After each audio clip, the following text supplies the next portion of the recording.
Good morning. Let's continue with the discussion on the stacking effect. So, the idea was this. Suppose you had a single NMOS transistor with the gate grounded. Of course, the body is also grounded here. Maybe I should write that explicitly. And suppose you had two transistors in series like this. This is also VDD. Both these gates are grounded. Both bodies are also grounded now. Right? And the assumption was, okay, this is of width W. Each of these transistors has a width of W, right?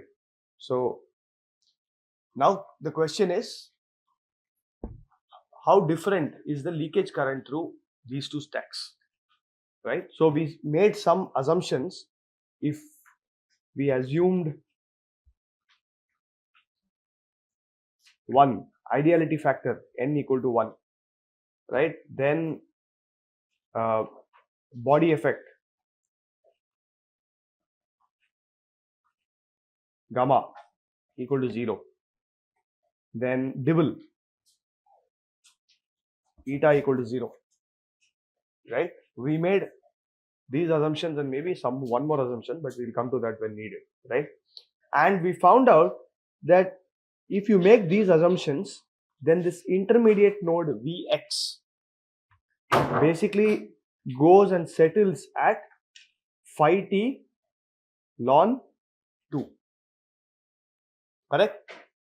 And therefore, if you look at the leakage current through this stack, I think I had the current through the bottom transistor, right, is I naught into W e power what?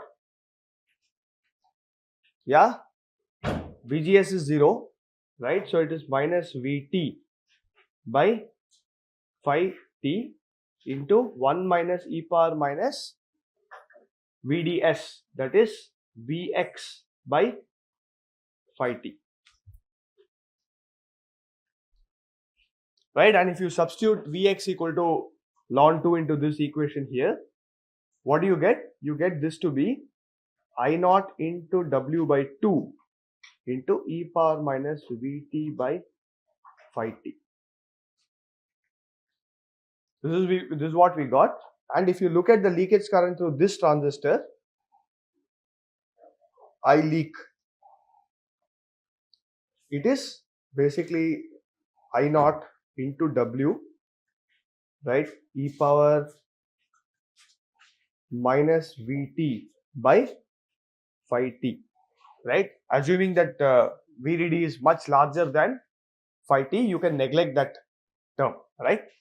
So the assumption was also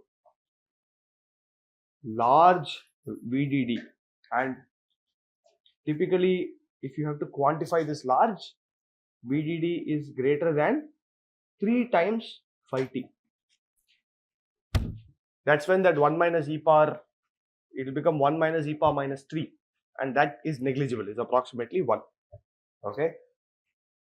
So the first conclusion that we got from this was, if you don't have any of these short channel effects, then the two transistor stack simply reduces to a single transistor with half the width, right? So if you look at this, if I now make this W by 2, right, then this equation would become W by 2 and the two currents will be equal. So putting two transistors in series is like adding two resistances. So if a width W gives you a resistance R, then the net resistance in series will be 2R, which is equivalent to a width of W by 2, right? So that's the basic idea here. But so therefore this is really not the stacking effect. In a sense, there's no big advantage here, right? Because I'm just getting the effective width reducing because of this thing. So if I have to make a comparison, I have to really make it with these two transistors, width of W by 2 single transistor stack, width of W, 2 transistor stack, right? Then I have to see if I get a current saving. It's only then that I actually can use this stacking effect very effectively. So now let's look at what happens when we introduce these short channel effects. Okay, so this is in reality, right? So I have a single transistor VDD and okay, ground 0. So do you remember what I called N1 and what I called N2 in last class? Can you tell me? Top is N1. Okay, just to keep the notation consistent. N1, N2. Okay, this body is grounded. This body is grounded. This is grounded. Okay. So now let's just calculate various parameters and we'll see what the effect of these short channel effects are, right? Which means basically gamma is not equal to 0, eta is not equal to 0. That ideality factor, it doesn't matter too much, okay? So we can also put that in. N is equal to 1.5 now, right? But VDD is still large. VDD is greater than 350. That still holds, okay? So the VDS of this transistor here, right? Let me call this N naught. Of N naught is what? VDD, right? VDD. Now what is VSB?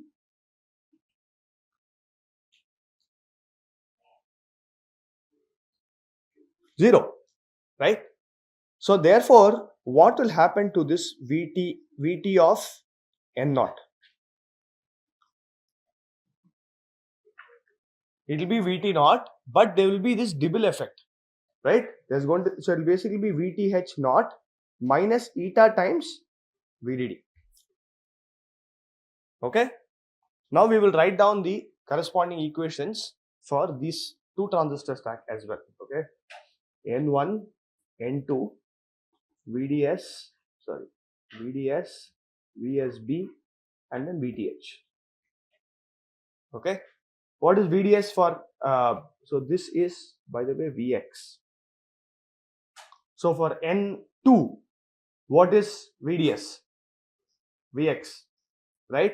And Vx is where?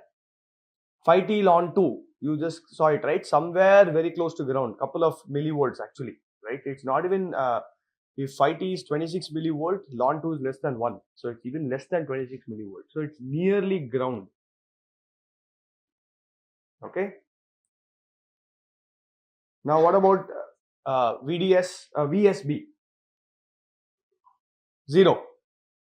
VTH for this bottom transistor. So it will be VTH naught minus eta times Vx. Now VDS for N1. VDD minus Vx. Right? VSB is what? No, Vx. Now VTH therefore should be VTH naught plus gamma times root of Vx plus psi s, right?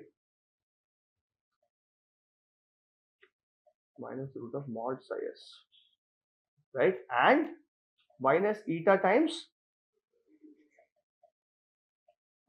Yeah. So now what is happening is the top transistor, right? So this Vx is going to go up a little bit, by the way, okay? It won't be exactly 5T ln 2. It will be, in reality, it will go settle at some different value. You can actually calculate it correctly by substituting this equation in there. You take VTH to be, VTH naught plus gamma times root of that minus eta times VDS. If you apply that equation and solve it, you can find out exactly. I'll point you to a paper where this discussion has happened. You can read it for your own understanding. Okay. We will just look at the intuition here now.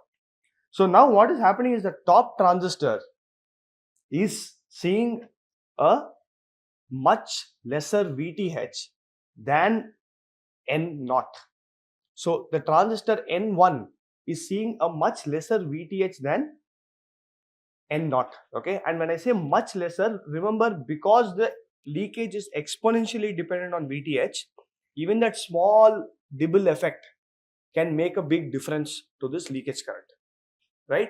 And obviously amongst N2 and N1, right, the guy who can permit lesser leakage is going to sort of determine the leakage eventually, because it's a series path, right?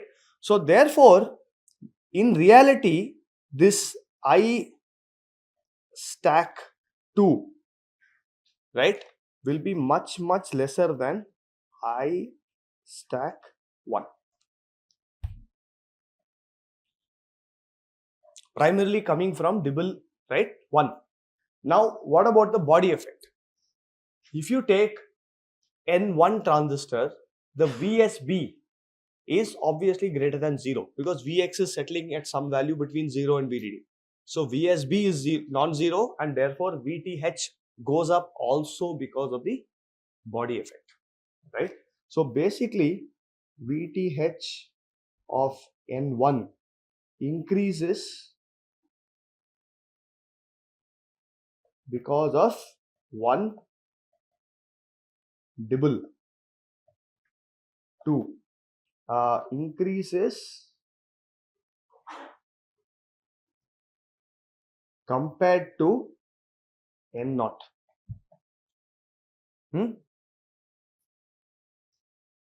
VTH of N naught is minus eta times VDD. Here it is minus eta VDD is there, but there is plus eta times Vx. So the VTH increases compared to N naught transistor, and 2 because of body effect, right? Of course, this is the one that's going to dominate.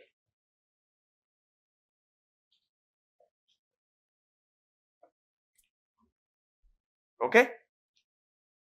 So any questions here? You can refer that paper and go through that whole derivation, right? It's a very interesting derivation that happens. The key point I want to convey here is, if you just take a long channel device without all these short channel effects, then you will not get that much of a saving. It comes because of all these short channel effects. That's the key point that I want to convey here. Okay. And of course, leakage itself became a problem only because of short channel effects. So, you have to use it only here. You don't have to use it in a long channel device. Okay. Now how do I use this technique? Okay. So let us look at this. Just consider a simple inverter change circuit, because we have not done other gates till now. I will not go into that. Let's assume that this is my circuit. Okay. My input A, output Y. Okay. Now, if the input is 0 here, this will be 1, 0 and so on. And then you're going to have a leakage current, right? So let's assume both NMOS and PMOS leakage are equal, right? So if there are N gates, the leakage will be N into I of either the NMOS or PMOS. It doesn't matter. Let's assume both are the same, right? N gates are now leaking in parallel. And let's say this is very high. Now, how do I reduce the leakage? Okay. So the thing is, one thing to do is to take this inverter and convert it to a 2-stack inverter like this.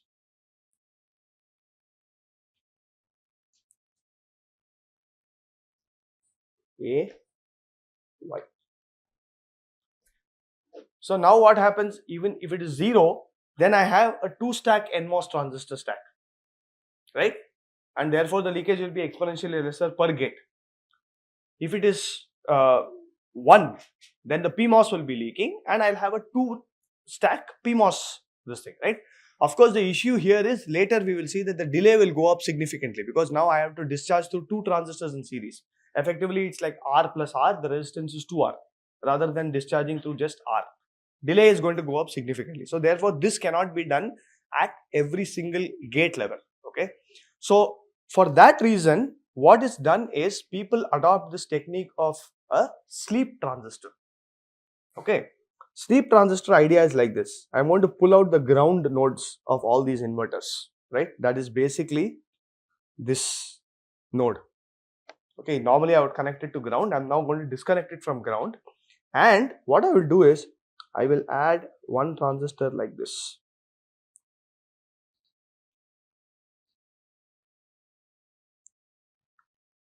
Okay, maybe I should draw in red so that I can maintain the color consistency. That ground node I have disconnected and put an NMOS transistor in series between that ground. So this I am going to now call as virtual ground.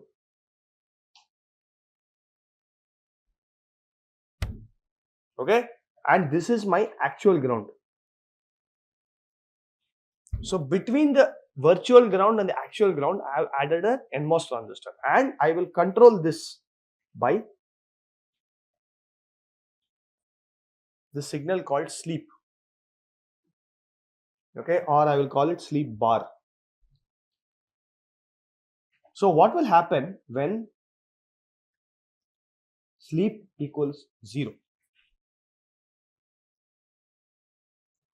Yeah? Yes, the NMOS transistor, right? And this transistor, I'm going to call it the sleep transistor.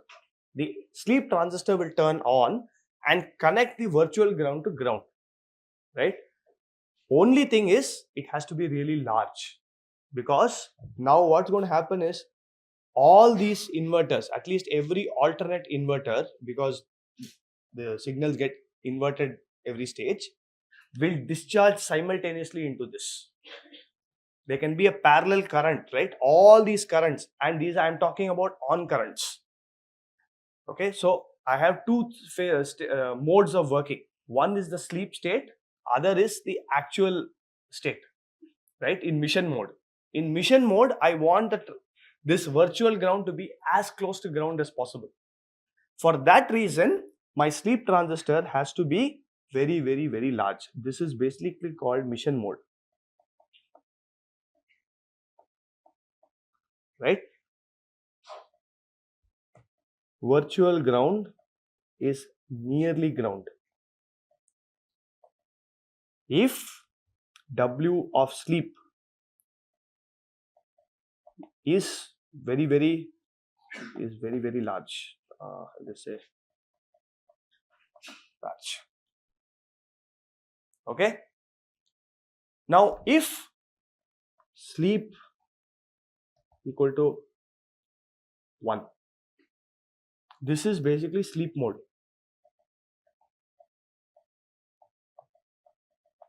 right? What will happen when sleep equal to 1? The NMOS transistor is, sleep transistor is off. Now what happens to the stack of every single inverter now? Every single inverter on this, right, is now going to see 2 stacked transistors from the output to the ground on the NMOS side only, not on the PMOS side, right? You're following me? So if I take this particular inverter, this guy is actually just our regular inverter, PMOS, NMOS, and then it's coming to the virtual ground.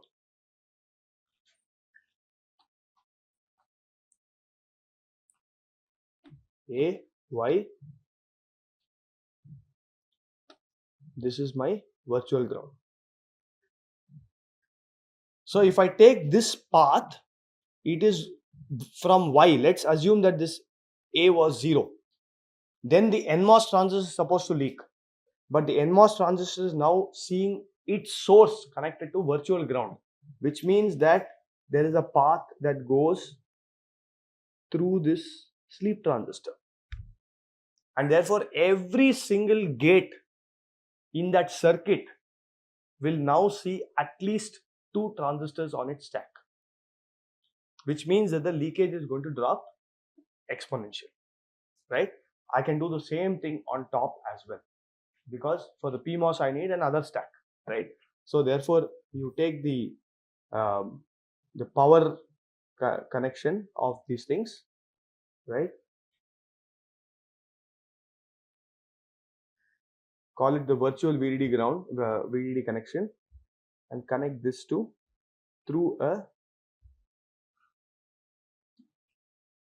the other way, PMOS transistor to VDD. This is virtual VDD. This also will be connected sleep bar. Is it sleep or sleep bar? Because when sleep is 0, I want it to be in mission mode. Correct. It should be connected to sleep, right? This transistor also has to be large.